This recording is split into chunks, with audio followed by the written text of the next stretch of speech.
Pop Pop Fizzle. I'm Heidi. I'm Jeff. And we are here today to talk about the next 3 episodes of Jessica Jones Season 2.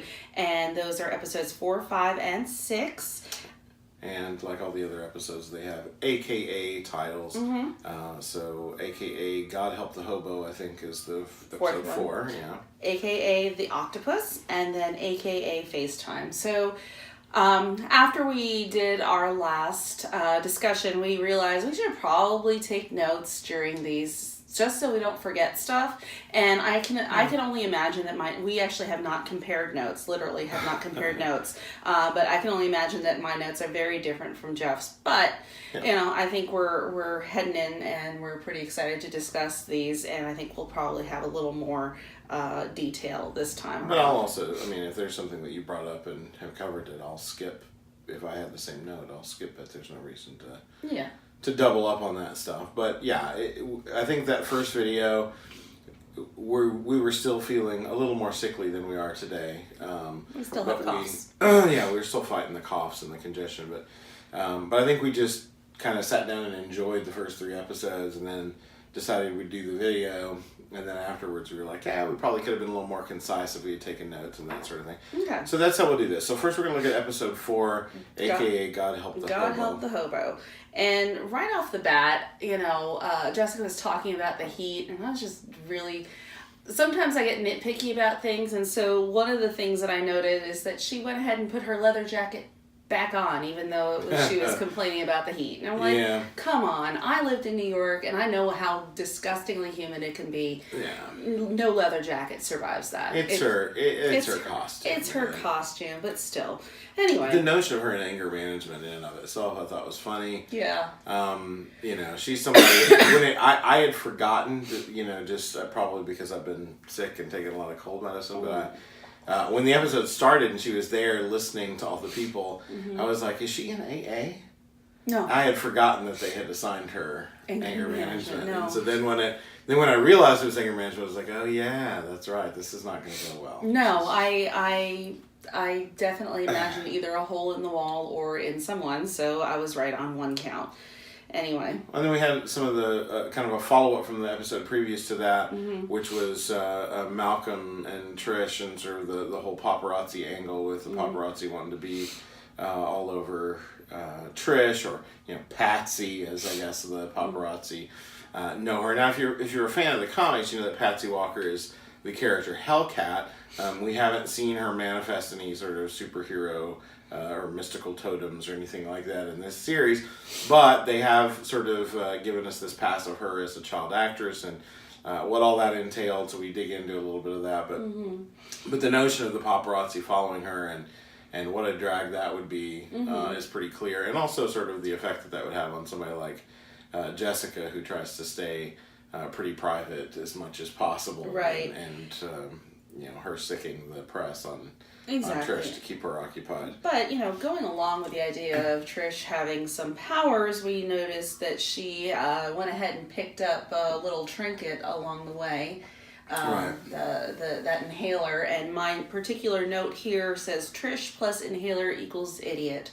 So the backstory of this character, I don't know what her backstory completely is in the comic books, but the backstory of this character is that she also was heavily into drugs and possibly alcohol, and she's been sober for 10 years. So the idea of her wanting to be helpful and, trying to gain her own superpowers to be, somebody helpful is, because she lives, understandable, because she lives alongside Jessica and wants to be somebody who can be helpful. Sure. But, the idea of her just falling off the wagon and going ahead and using the it was inhaler. Almost like there was no thought. No thought whatsoever. Nothing that could even be like, this can't be a good thing for me because I've been an addict. No. But, addicts can have that sort of thought process sometimes. So, but she made a point of saying that she'd been sober for 10 years. So I feel like this is kind of a dumb move for the character. So it's just kind of,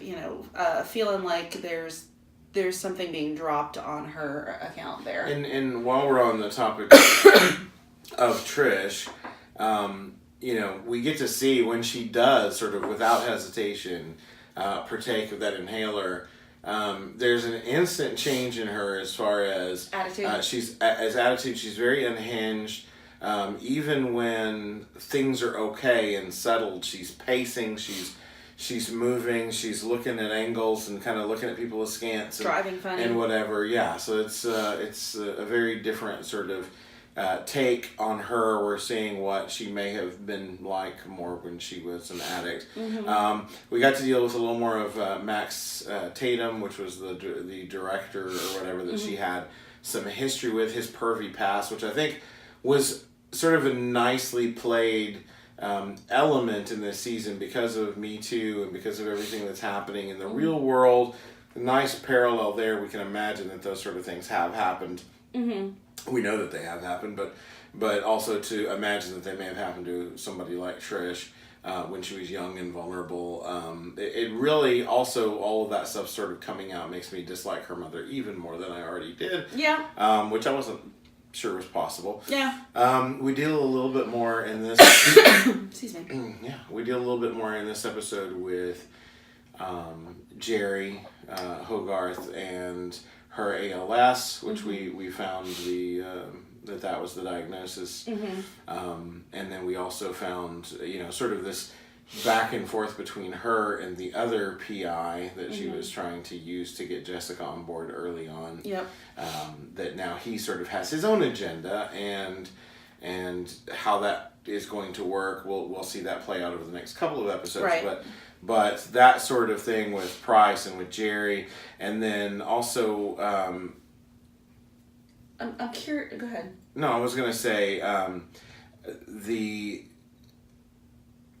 the parallel, I think, between Jerry and Jessica is something that I mentioned to you actually last night when we were watching, which is that Jessica can't seem to keep people in her sphere as actual friends unless they're as broken and wrecked as she is. She is, yeah. And we see that with Jerry and how she's responding to her diagnosis, that she immediately goes off the deep end. Yep. It doesn't matter that she's successful. It doesn't matter that she's built, an empire of her own. It doesn't matter that she literally cannot function when she finds that she doesn't have control over something, and so she just spirals into prostitutes and drugs and booze. And then you have Trish, who has been sober for 10 years and has a chance at power or to feel like she's part of this thing that Jessica's involved with, and immediately goes off the wagon and uses the inhaler. We've got Malcolm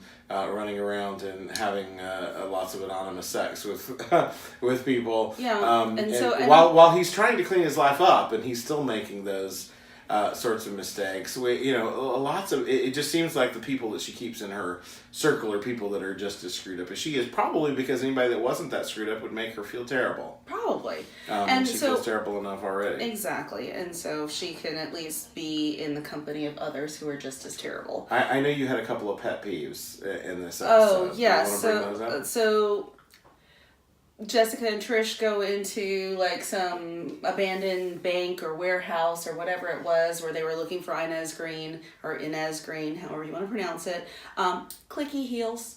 Why are we wearing clicky heels to do anything that's undercover? Everyone can hear you. This is something I've noticed in several of these episodes early on, is that it's like on the film lot. Trish is walking around the film lot thinking that someone is following her or whatever, and it's like every step she takes is click, click, click, click, click, click, click, click, click. Like how do you function like that? I mean, even if you wore clicky heels, why wouldn't you take them off? Take them off, try to tiptoe, try to do anything that so people cannot hear you coming. Or if you're pretending to be, in Trisha's case, pretending to be a PI, why would you not wear shoes that don't make a sound? Jessica's shoes don't make a sound.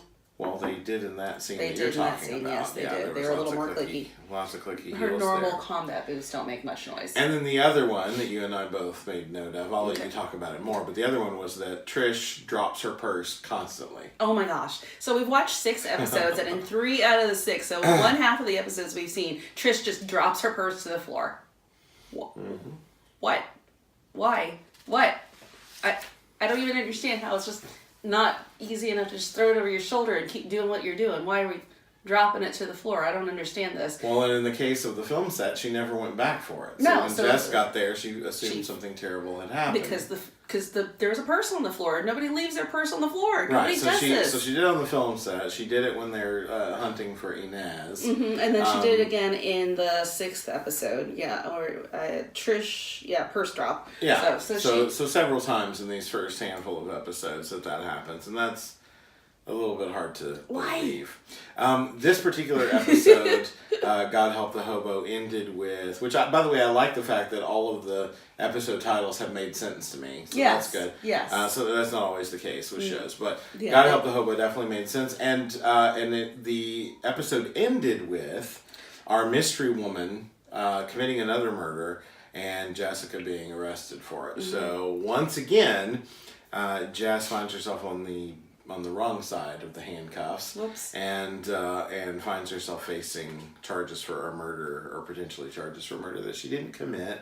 This seems to be a running thing with Jessica, and some of it has to do with that she's so broken and distrusting that there's no, not that they've shown the cops and the Netflix Marvel stuff to be necessarily always trustworthy, but that, because of how Jessica deals with people, it gets her in more trouble than she would be in if she had a functioning relationship with people. Yes. So. Yeah. All right, that led us right into AKA the Octopus. Yep. And this one where we kind of pick up seeing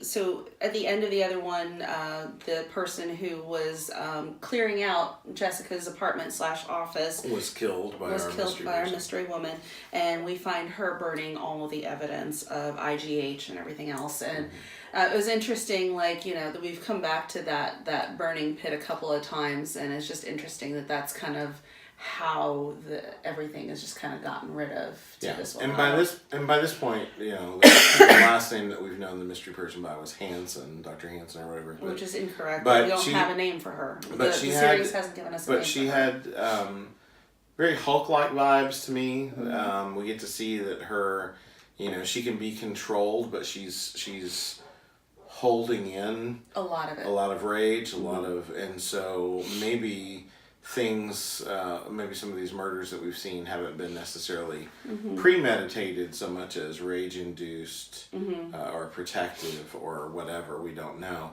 But we see a little bit more of that side. I noticed several times, and I brought this up to you, that Jessica in this series continues to compare herself to and describe herself against the killer. Part of it, I think, because she doesn't want to think of herself as a killer. Right. But part of it because, all of this is tied into her origin somehow. And so there's a lot of comparing and contrasting to the killer, which I found to be interesting. Very interesting. I mean, at the end of the 4th episode, with her last words are, "That's not me." So she sees the carnage and she's like, that's not me. I couldn't have done that. Right. So, there's a big contrast in her mind for that. Now, forgive me because I haven't written his name down. Trish's boyfriend, what's his name? Griffin. Okay.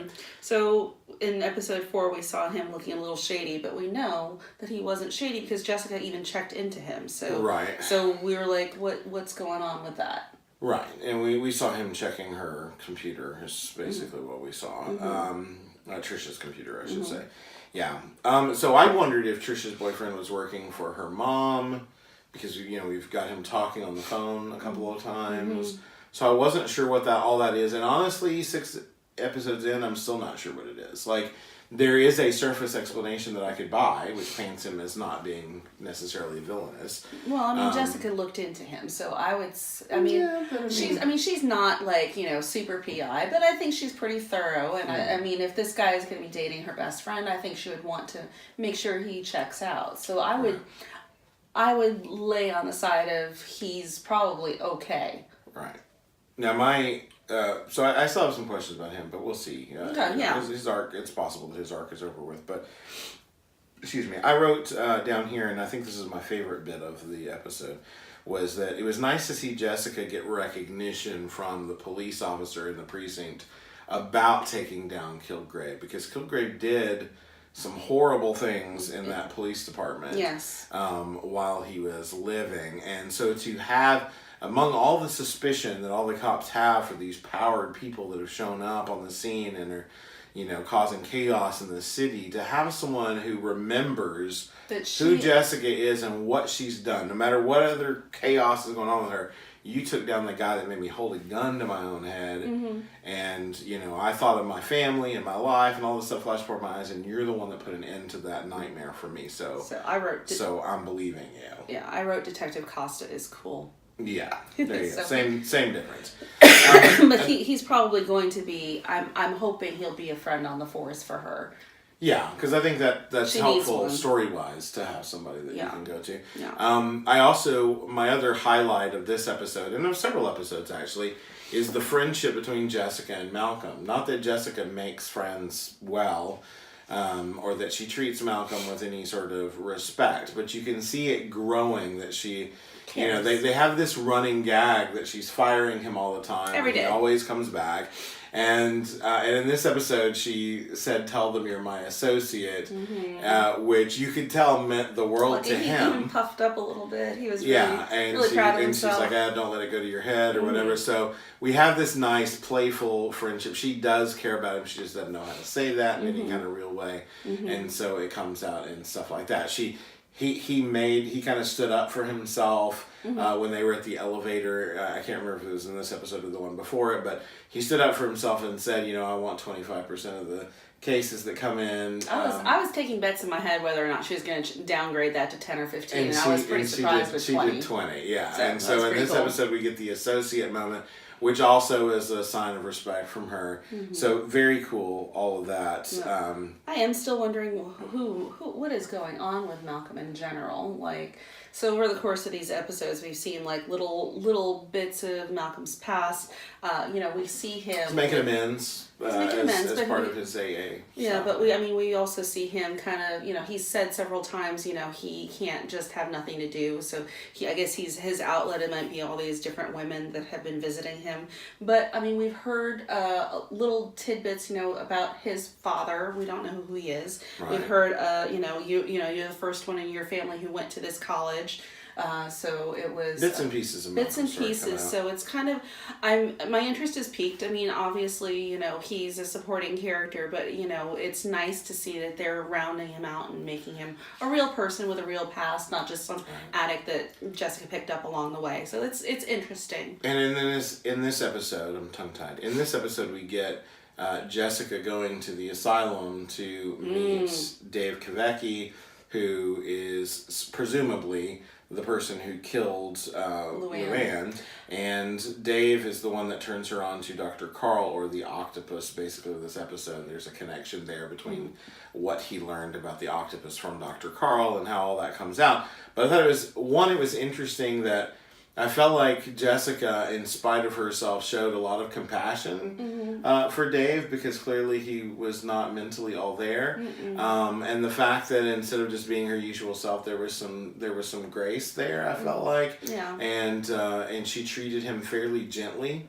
Yeah. And that she had him draw a picture for her because she wanted him to work within sort of his safe space to work in. I thought all that was done well. When she agitated him, she quickly put him back into Just a little, another nitpick on wardrobe. She wore her regular clothes right under that lab coat. Now, it was pointed out that it was a new lab coat because somebody pulled a tag off of it, but she could have at least tried to wear something that looked like an actual professional psychiatrist, but it's Jessica, so I guess not. But, her jeans under the lab coat, it was like, really? And the security guard did not notice that at all. Okay, so that's fine. Nitpick. Trish continues dosing herself in this episode with the super soldier stuff. Whatever it is. We know, I know from knowing who that original character is that he was Nuke from the comics. He was a super soldier knockoff that didn't go well. Clearly, as we saw in the first season, and clearly there's some issues with this in Haylant as well, including Trish's dependency on it almost immediately. Her reactions to it leaving her system with the nausea and just feeling super sick, but you brought up a good point last night. It's like, this is the only container of this that she has. And she's going through it. And she's going through it fast. And she doesn't know how long it's going to last her. She doesn't know how long it's going to be there. Where to get more. More to get more. I mean, so, again, these are not always thoughts that rational people have. So we're seeing her that she's just acting even more irrationally. And we see that also kind of portrayed in, kind of the culmination of the little sneak around that Griffin was doing, which was to execute a surprise proposal with friends and family present. And I thought it was... Right, which did explain why he even admitted to hacking her computer to do that. If the person he was talking to on the phone was her mother in order to plan the proposal, that all makes sense. So I'm not necessarily as suspicious of him as I was. I was a little bit suspicious of the super early on, and they've sort of brought that around and showed us that he didn't like the cops being brought around because he was freshly out of jail and all that. So that's his backstory, and that's fine. And so he helped her out with some ID to get into the psych ward in this episode. But, so Trish saying no was really an interesting thing, and I think that's just more proving that her character seems to be spiraling downward, because she had already talked about her past with some failed relationships and that sort of thing, and so this guy, not only does he check out with her best friend who's a PI, but it just seems like a decent guy. Yeah, I mean, we're only a couple of episodes away from her telling Jessica in the car, "I love him, Jess," like making a declaration unprompted. And having that conversation, to her just flat out saying no and saying, "I didn't want to be with him, I wanted to be him." Which is just, it just seems kind of... I'm not sure, right now it's hard to tell because she's so out of it whether or not that's... For real, or whether it's just what she's feeling and thinking right now. Tough to say. That episode ended with the aquarium. So Jessica finds Dr. Carl thanks to Dave's information, his photo, drawing. He finds, she finds Dr. Carl there, and surprise, he's meeting the mystery woman, or killer. And so Jessica spots them, begins taking pictures with her phone from up above, and suddenly Dr. Carl spots her there, says her name, and immediately mystery woman just goes into a rage and punches the aquarium. Poor fish. Which cracks that wide open, and we see it starting to buckle and come loose, and Jessica's left with, do I follow them or do I help the people that are going to be hurt by this thing? And we don't really get to see the aftermath of that much in FaceTime. No. So we roll into FaceTime, aka FaceTime, and we get sort of the follow through with that, her chasing them out. She's too late, of course, by the time she's done whatever she's done in the aquarium. They're I have to say, I can forgive Jessica for not catching bad guys. I cannot forgive The Flash for not catching bad guys. This happens on The Flash, CW's Flash all the time. We like that show. We always complain that, like, literally, he can stop time. He moves so fast. And yet, countless times, somebody who has no super speed knocks something over, pushes somebody into the way of trouble, Flash runs and saves them, and then they're out of the room. And gosh, where did they go? I have no idea. It's all so that they can build an hour-long episode. And I have a problem with that. Jessica, I don't have that problem. Yeah, she's not a super speedster. Right. So lots of important sort of things happen in this episode. Jessica and the super get close. There's some purple involved. Yes, he's a painter. There's a purple paint spill early in that scene. And then purple comes into play when she gets the actual painting that he does of her. It's all shaded in purple. And we've seen purple pop up several times through the season, small ways, mostly.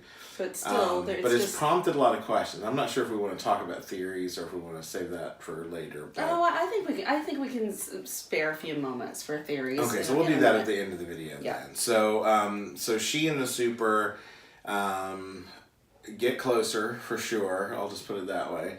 And then we continue to see Patsy / Trish going off the deep end because of the inhaler. Just dropped my pencil. Trying to be super, and leading her to be anything but. Like she's really losing herself. She dropped her purse again at the golf club. Oh, she did. Yeah, so that's what I said. That's where she dropped it. That's right. So, and then we also get another bad turn. I feel like it's a bad turn for both characters, which is we get Trish and Malcolm leaning into each other and taking their relationship in a sexual direction, which I'm not sure is the smart move for either one of them. No, because, Jessica had actually emphatically said I'm going to pick up my pencil. Pick up your pencil. Emphatically said to Trish, Malcolm's got a thing for you. Yeah. But I have in my notes here, Trish plus Malcolm equals ew. Because that's just not going to end well. I leaned less on the ew and more on this is probably not a smart move for either one of these people. Because he's got his own issues clearly. She's got so many issues. She's got lots of them. She's got back issues. She's got a collection of back issues. Seriously. She's got long boxes of back issues. Yeah, they both do. So we found out Dr. Carl's last name, which is Mollis.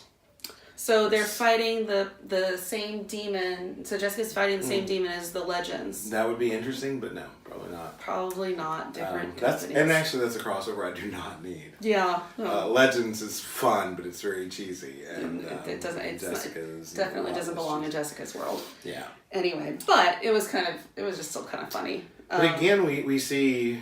The more people that we see in Jessica's life, and the more they talk and reveal parts of themselves, the more I just see that she just has this collection of broken people, and so it makes me feel like just in a real world sort of setting, Jessica's never going to be anybody better than she is, because she's surrounded herself with people that are just as sick and messed up as she is. So what there's no what hope does she have there? She doesn't, and that's okay. That's part of her charm. But I also feel, and you correct me if I'm wrong, I also feel like we're 6 episodes into a second season.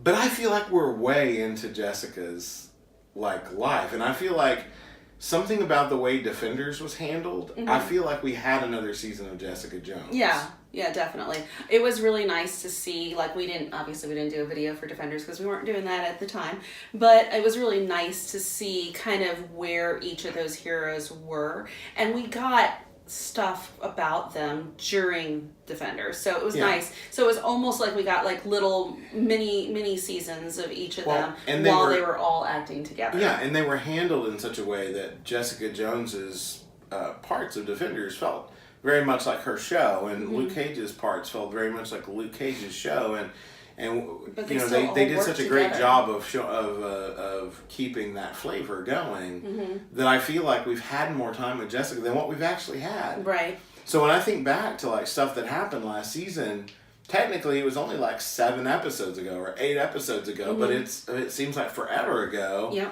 Because we had Defenders between this, and that actually brings up a little bit of our speculation. So we have 2 points of speculation. Okay, so, and I'll just full disclosure, halfway through this episode, Jeff said to me, he turned to me, I really hope that something that I'm thinking is not going to be the case. And he was really hoping that Dr. Carl and this mystery strong woman with all the rage were not actually Jessica's parents. And my thought was, in all honesty, could Jessica have had other parents and been put into a family planted somewhere to take care of her, and then she was killed, when her original family tried to get her back, or because of whatever else. So I wasn't necessarily thinking the same lines that it seems like they've gone.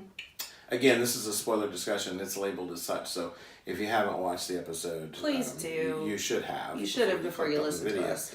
But yeah, so we find out at the end of this episode that at least the woman, the crazy strong woman that we've been following this season, is actually Jessica's mother. Or at least she calls her that. So she did some, research in the Jessica way. We find out the real reason for the title of this particular episode, which was hilarious. But then she did some casual B&E. Just kind of going in and looking around, and she starts seeing things that, reminded her of the past. Right. You great acting on Kristen Ritter's part, because you didn't have to hear her say, "This was my mom's perfume." It was very clear. You got it from everything. It was very well done. Thank you. Good job. And you even looked at me Oh my God, you were right. And then that wine that the super was trying to share with her, and she said that was similar what. to sangria. As soon as I saw that bottle, I was like, oh, he was right, or at least partially. Right. And so Jessica identified her as mom, but we'll have to see how that actually plays out. Yeah, going into episode 7, I'm sure we'll find out a lot more about that. And then I have another crazy thing. Now, this is one of those that's literally like, flying by the seat of my pants here, just stuff running through my head. So this could be so far from where this series ends up that I could be laughing at myself. By the time we roll around episode 13, I could be like, I wish I could go back and edit that out of that video. No, but the thing is, I mean, we can actually, analyze. We're speculating. So this is pure speculation. But I had the thought that, what if none of this season is actually happening? What if all of this is, the ending of last season didn't really happen the way that we thought that it happened. Mm-hmm. But that the Purple Man has been in Jessica's head all this time and is moving her through these things that maybe he thinks will get her out of whatever is going on with her, or that he thinks will cripple her further, or who knows what. But because we see this pattern of everything around her coming unglued, everybody making bad choices, all of those choices coming back to haunt them. Like, there's this running pattern of just damage. Yeah, so that's everywhere. Something I said out loud and I put in my notes. Everyone is imploding. Like, everyone's who is close to Jessica is imploding. Her entire support system, as damaged as those people are all just going by the wayside. Every last one of them. Yeah. So there's that, but also just all the purple hints. We haven't seen any hint of Tennant, even though we know he's in this series somewhere. We know he's supposed to be there. And the running theory is that he just was going to be a presence that, she hasn't escaped her past, so she's still feeling so she's just kind of hearing echoes the effects of that. But if that were true, then I feel like we would have been seeing this all along. If that were true, I feel like it would have been like... They would have let us know. She would have been like seeing him in the corner. Or something, and just shaking her head like, no, I'm just, I've just been through a lot or whatever, and playing that off. But we've been seeing lots of purple. Mm-hmm. We haven't had any real presence of him. His name's been dropped a time or two. But that's all. But no real significant presence of Kilgrave or any of the after effects of any of that. So just that stray thought had gone through my head. So is this all happening? What if Defenders happened, and this is taking place between season 1 and Defenders, that somewhere in between that she's having this experience where he's in her head, and we're going to get an actual end to the Kilgrave arc in this season toward the end, and when she somehow figures out that she's trapped in his head. And the thing is he in her head? Is he in everyone's head, making them make all these bad decisions? Yeah, and if you know Kilgrave from the comics, he's controlled large swaths of people before. Yeah, so ruining. And it's not really mind control. It's not really like he's a telepath. He's not really. No, he's just very influential. But he influences things, and so I'm just curious as to whether or not his ending was what we thought it was last season. So just where does he fit into this? Because we know he's coming, but how? So is he in just her head, and this is everything that's happening is in her head? Is he influencing other people to make poor decisions, and he's influencing everyone to not see him? Yeah. It's entirely possible, of course, and then we can look back at this at the end of episode 13 and go, wow, we were so wrong, and that's fine too. So I look at myself in the mirror every day at some point and think, wow, that was wrong. Not everybody can have your tastes, honey. My life is filled with regret. Anyway, but so definitely let us know what you think. We were really excited to watch these 3 episodes. It didn't feel you know, like Jeff said, it feels like we've gotten so much more of Jessica, but it's like, but it also didn't feel like 3 hours worth of stuff. Yeah. So, you know, we were really excited to see this, really excited to share this discussion with you. So let us know what you think in the comments below. And I'm excited to jump into episode 7 and see what's coming. Yes. You know, maybe some of these revelations aren't what we think they are. Yeah. But we'll find out, and then we'll come back and share our thoughts with you on episode 7, 8, and 9, which will be our next video. So if you like this video, though, give it the thumbs up and consider subscribing to our channel. If you're already subscribed, hit that bell icon so that we can notify you the next time we drop a video, which will be episodes 7, 8, and 9 of Jessica Jones. And in the meantime, comment below and let us know, how are you feeling about the season? Have you finished it yet? If so, don't spoil it for anybody else. But certainly you can feel free in the comment section for this spoiler video to talk about anything up through episode 6 that you'd like. And let us know how you're feeling about that. Do you like the way Jessica Jones Season 2 is shaping up? Are you excited about Luke Cage Season 2, which we know is coming? I saw some photos from the Iron Fist set for Season 2, which showed both Misty Knight and Luke Cage. So apparently we're getting lots of interconnectivity in these coming seasons. So very excited about that. Yes. Anyway, until next time, folks. Thanks, everyone. Bye. Bye.